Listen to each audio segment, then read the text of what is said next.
if I die tomorrow, I know I would go with a smile on my face.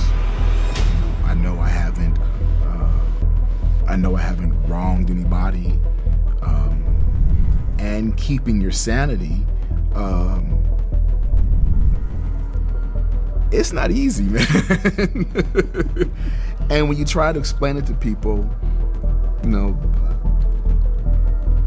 more often than not, they don't get it, and then it's just it becomes the individual. After you see the purported lengths they went to maintain that drive, after being buried, the Malcolm Jamal Warner narrative begins to resemble a cover-up rather than a piece of gossip.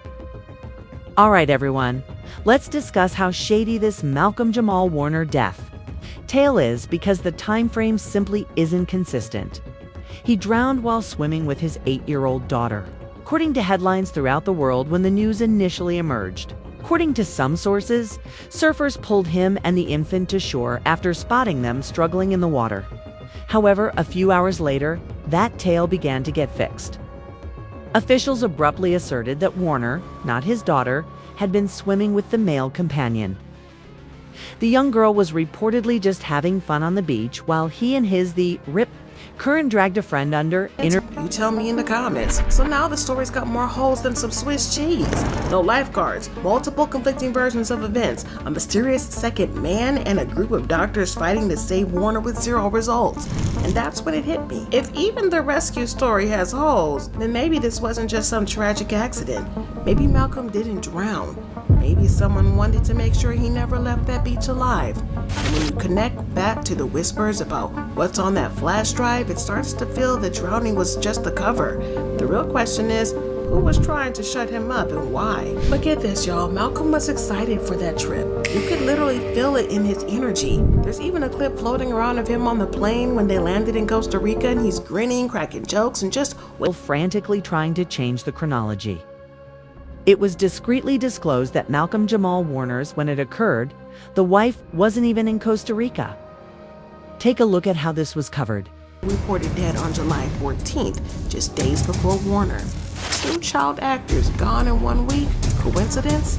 A lot of folks aren't buying it. So instead of the world just grieving Malcolm Jamal Warner in peace, his death turned into a full-blown media storm with conspiracy threads spreading like wildfire. And the craziest part, months before all this chaos, Warner himself was already talking about legacy, about wanting to leave behind something bigger than Theo Huxtable. His exact words? I'd say my proudest achievement is being able to have a post-Cosby life and post-Cosby career and still have my head on as straight as possible. So now people are asking, what was that explosive information on a flash drive? This is where it becomes even more eerie, though. Only because of one doctor who happened to be on vacation and came forward. Do we even know half of what transpired in a Playa Grande that morning? Furthermore, his description of it didn't seem like your typical drowning. The doctor, who wished to remain nameless, claimed that he initially heard cries for assistance from 200 meters away.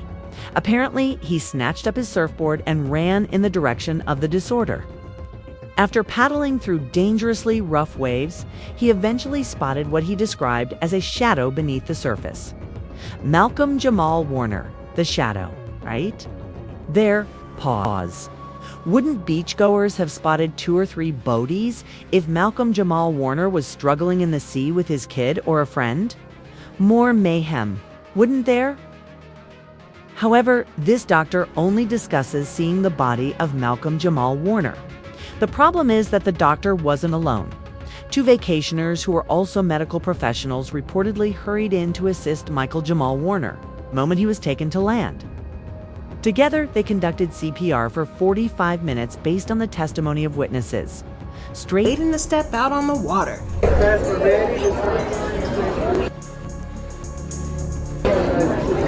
3 medical professionals collaborated with defibrillators, but they were still unable to revive him.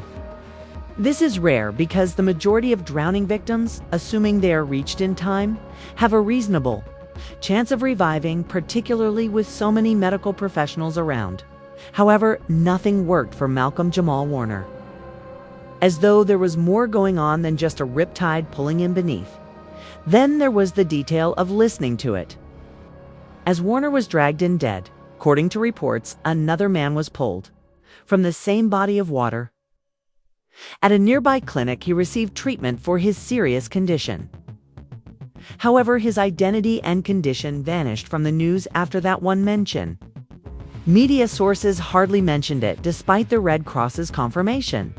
It seemed as if someone wished to remove the second victim from the story. And remember that no lifeguards were on duty that day. Later, Grande lifeguards acknowledged that they had not been on the beach because of a lack of supplies. Thus, this individual and other random tourists were the only individuals present. A vacationing physician who just so happened to be present when Warner drowned.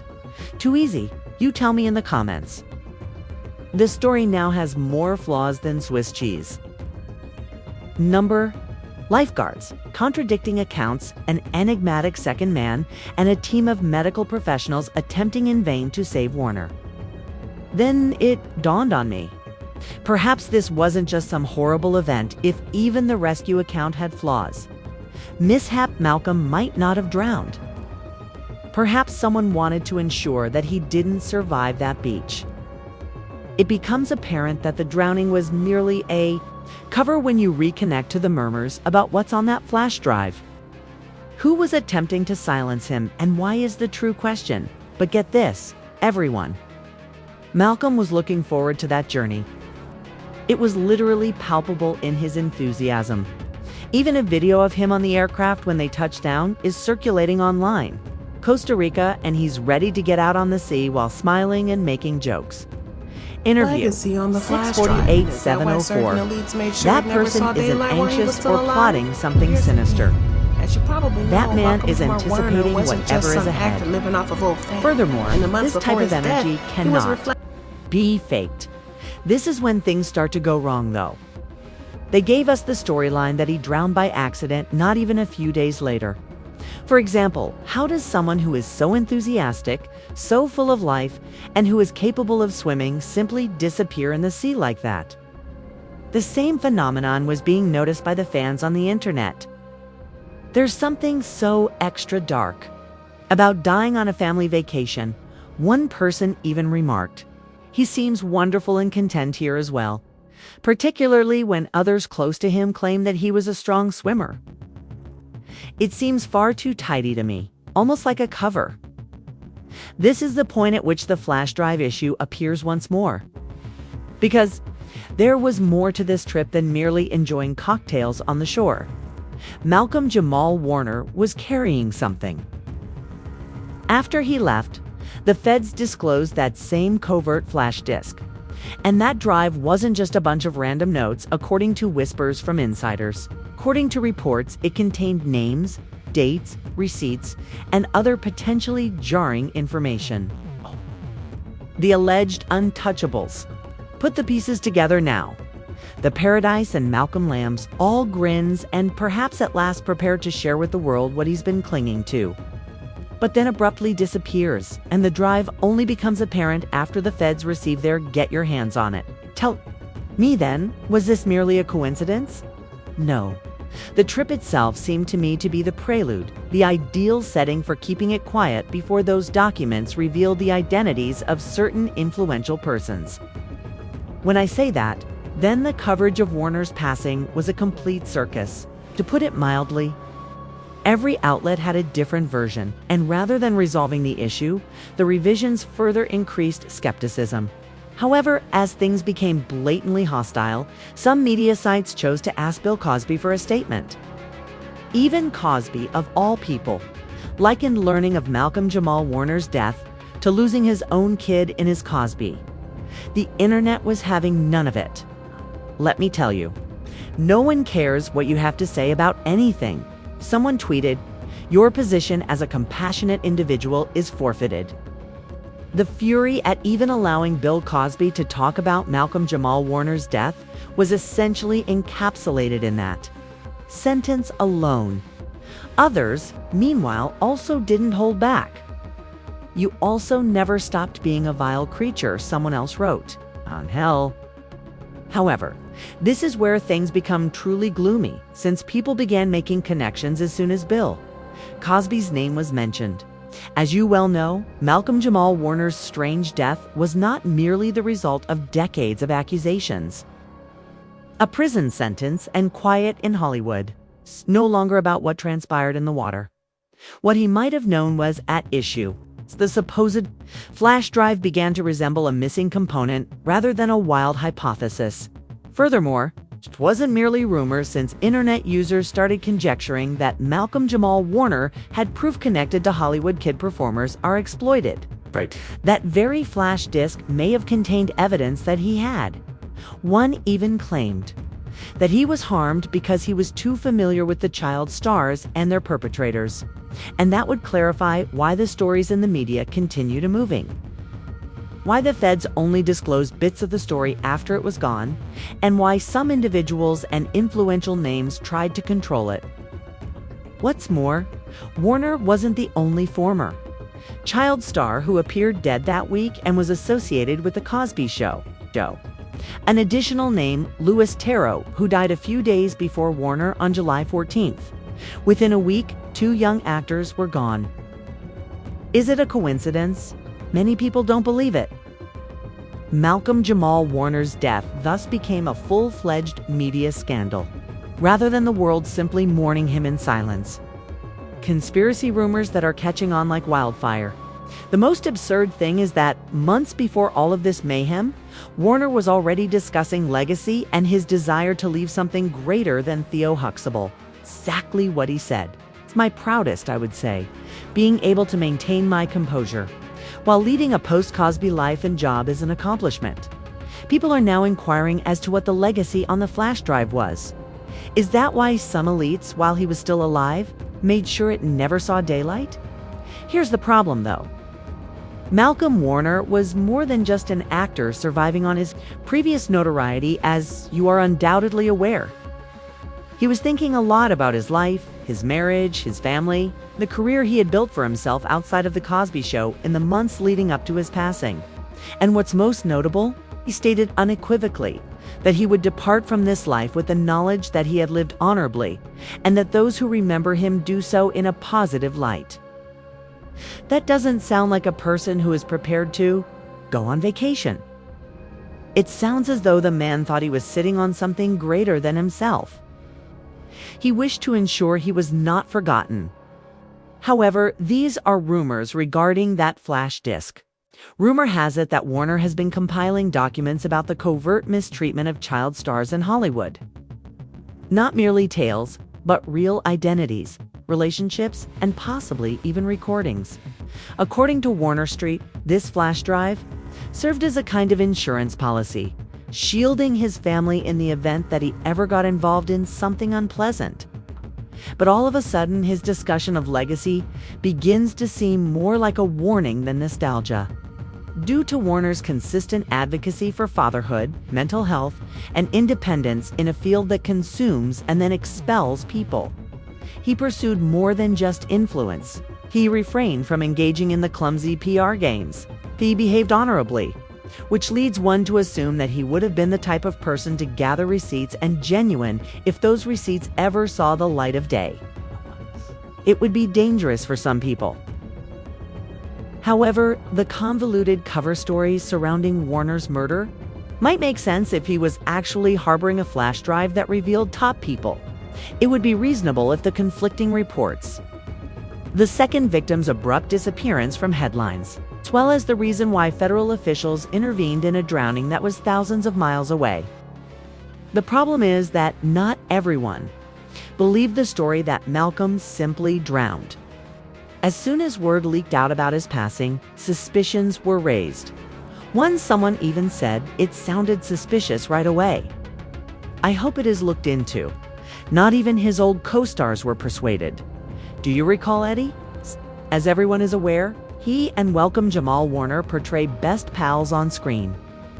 He has always been deeply involved in conspiracies in real life. He posted a sorrowful tribute as soon as he learned of the news. Later on, though, he changed course and revealed something that caught everyone's interest. Speaking directly to his audience, he stated, The drowning incident was far too shady to happen by mistake. Take a listen. I don't believe that man drowned. I don't. But it ain't gonna fix shit. It's too suspicious. They had too many different stories. This is where things get insane, though. Some believe Eddie was discussing more than just the accident. They believe he was implying that Warner's passing was more related to the information he was going to reveal. The Fed allegedly shared that secret flash disk, because it suddenly feels far too convenient to dismiss. Warner's death as a drowning if he had files that elite figures could remove. Let's be honest for a moment. Individuals don't simply disappear like that unless something more significant and profound is happening. And one question keeps coming up as you start to delve deeper into Malcolm Jamal Warner's alleged accident. After all, who benefited from his absence? Consider it. Warner was no ordinary performer. He was connected to networks where billion-dollar transactions took place. Their reputations were based on keeping quiet. And if the wrong secret were to leak, it could destroy entire generations. Warner's possession of a flash drive wasn't the only thing that shocked folks. It offered a certain type of leverage. Therefore, Malcolm Jamal Warner's death no longer appears to be an accident. If he was actually about to come forward with what he knew, or if he had even suggested to the wrong person that he was holding on to information, it appears to be a cleaning job. This is the bit that gives you the goosebumps. According to our informant, certain people in the sector became very silent immediately following his death. Projects associated with Warner simply vanished, and people who used to refer to him as family behaved as though he had never been there. That quietness is terror. So once more, who truly profited from this? The influential people who didn't want their secrets revealed. The elites who were able to avoid being mentioned in the media. And possibly even the same people the feds are currently attempting to corner with Warner's missing flash drive as leverage. But this is the portion that no one can simply respond to. Not yet. Does the truth ever come to light? Or does it just become another weapon exchanged in secret? If the drive is genuine and the feds are in control of it. Leave a comment below with your ideas and then watch this following video.